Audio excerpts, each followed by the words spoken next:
संत सदगुरु महाराज का प्रवचन। शीर्षक है ईड़ा पिंगला को मिलाकर देखो। बंदो गुरुपद कंज कृपा सिंधु नर रूप हरि महामोहतम पुंज जासु वचन रवि कर्णिकर। प्यारे भक्ति भाव में डूबे लोगों, इसमें कोई संदेह नहीं कि भक्ति का रास्ता सुगम, सुखद और सुखदायक है। परंतु यह बात कि भगवान श्री राम ने कहा, शंकर भजन बिना नर भक्ति न पावे मोर। शंकर का अर्थ मिलाप भी है। जैसे वर्ण शंकर का अर्थ करते हैं, वर्ण में मिलाप। शंकर का अर्थ कल्याणकारी भी है। मैं दोनों अर्थ लेता हूँ, मिलाप का भी और कल्याणकारी का भी। दो को मिला दो कल्याण होता है। क्या मिलाओ? ईड़ा और पिंगला को मिलाओ, दाई और बाई धार को मिलाओ, संयुक्त कर दो तो कल्याण होता है। लेकिन इसको आप कैसे बुझेंगे? जो गुरु से इसका जत्न जाने हैं वे जान सकते हैं। कितने लोग कहते हैं शंकर बाबा की भक्ति के बिना ईश्वर की भक्ति नहीं होती। मैं कहता हूँ कि सबरी से नवधा भक्ति श्री राम ने कही, उसमें भोला बाबा की भक्ति का कहीं वर्णन नहीं है। प्रथम भगति संतन कर संगा, दूसरति मन कथा प्रसंगा। गुरुपद पंकज सेवा, तीसरी भक्ति अमान, चौथी भगति मम गुणगन करई कपट जिगान। मंत्र जाप मम दृढ़ विश्वासा, पंचम भजन सो वेद प्रकाशा। छठ दम शील विरति बहु कर्मा, निरत निरंतर सज्जन धर्म। सातम सम मोहिमय जग देखा, मोते संत अधिक करी लेखा। आठम जथा लाभ संतोषा, सपनेहु नहीं देखई पर दोषा। नवम सरल सब संग छल हीना, मम भरोसे हर्षम दिना। प्रथम भक्ति संतों का संग है और दूसरी भक्ति है मेरी कथा की चर्चा में प्रेम। घमंड छोड़कर गुरु के चरण कमलों की सेवा करनी तीसरी भक्ति, और कपट छोड़ मेरे गुणों का गान करना चौथी भक्ति है। दृढ़ विश्वास से मेरे मंत्र का जो जप करना है वही तो पांचवी भक्ति वेद में प्रसिद्ध है। इंद्रियों को रोकने का स्वभाव बनाना, बहुत से कर्मों को करने से विरक्त होना और सदा सज्जनों के धर्म में लगा रहना, अर्थात झूठ, चोरी, नशा, हिंसा और व्यभिचार, इन पंच पापों से बचते रहना छठी भक्ति है। सातवीं भक्ति समता प्राप्त करनी, संसार को मेरा रूप जानकर देखना और संत को मुझसे भी अधिक करके मानना है। जो लाभ हो उसी में संतोष करना और स्वप्न में भी दूसरे के दोषों को न देखना आठवीं भक्ति है।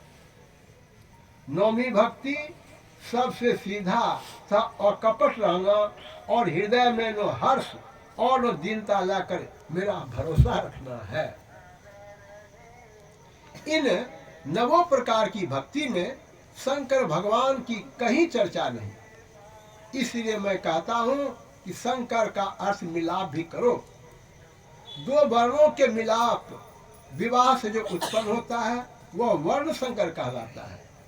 लेकिन यहाँ योगी की बात है, ईड़ा पिंगला को मिलाकर देखो, कल्याण मालूम पड़ेगा, चैन मालूम पड़ेगा। वहां थोड़ा भी रहोगे तो चैन मिलेगा। गुरु नानक देव जी ने कहा, भक्ता की चाल निराली। भक्त लोगों की चाल निराली है। वह निराली क्या है? तो कहा, तलवार की धार से भी और बाल की नोक भी महीन।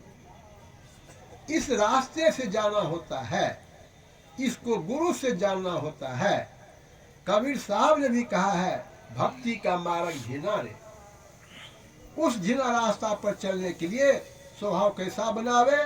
तो कहा, नहीं अचा नहीं चाहना चरण लो लीना रे। इच्छा नहीं रखे, इच्छा नहीं छोड़े, अर्थात हाजिर इच्छा नहीं रखे और ईश्वर भजन करने की इच्छा या बाल बच्चे के पालन पोषण करने की इच्छा या छोड़ने काबिल नहीं, ईश्वर के चरणों में लौ लगाना। दूसरे को सताने लूटने की इच्छा हो तो नहीं करो। भागवत भजन करने के लिए काल करे सो आज कर, यह ठीक है। और यह बात जो है कि जल्दी क्या करना है, मूर्ख अभी पड़ा है बरसों, यह आलसी आदमी का काम है, अकर्मण्य का काम है। किरणों को जोड़ना यह काम है। आपके अंदर ज्योति की धारा है, आंखों में ज्योति की धारा है, दोनों को जोड़कर देखो, कल्याण होगा। हम आप लोगों को यही कहने आए हैं, पाप की बुद्धि जिसमें हो उसको अंठाते जाओ, खराब बुद्धि में जो आवे उसको दमन करते जाओ। जैसे किरणों को जोड़कर देखोगे कल्याण होगा। शंकर किरणों को जोड़ते भी थे और दूसरे का कल्याण भी करते थे। महादेव बाबा की इस भक्ति के बिना राम की भक्ति को कोई नहीं कर सकती। यह बहुत महीन काम है, गुरु से जानकर करो। यह मैं नहीं कहता, यह बात मैं और मेरे साथी जानते हैं, बहुत लोग जानते हैं और करते हैं। सबरी भक्ति में पारंगत थी। भगवान श्री राम ने कहा था, सकल प्रकार भगत जिर तोड़े। कथा रूप में इसलिए लिखा है कि सबको ज्ञान हो। छठदम शील विरत बहु कर्मा, इसकी बारीकी को समझे। जब तक दृष्टि की धार एक नहीं करेंगे तब तक इंद्रियों को रोका नहीं जा सकता। जिसको पसंद आवे करे, जिसको पसंद नहीं आवे नहीं करे। 1936 ईस्वी से यहाँ सत्संग होता है, आज 1972 ईस्वी है। मैंने कभी नहीं कहा कि मैं ही जानता हूँ और दूसरे नहीं, कभी नहीं, कभी नहीं। बोलिए प्रेम से श्री सद्गुरु महाराज की जय। प्रातः स्मरणीय अनंत श्री गुरुसिक परम पूज्य संत सद्गुरु महर्षि मई परमहंस महाराज की यह प्रवचन संत मत सत्संग मंदिर मनिहारी, जिला कटिहार में दिनांक 10/6/1972 ईस्वी को हुआ था। श्री सद्गुरु महाराज की जय।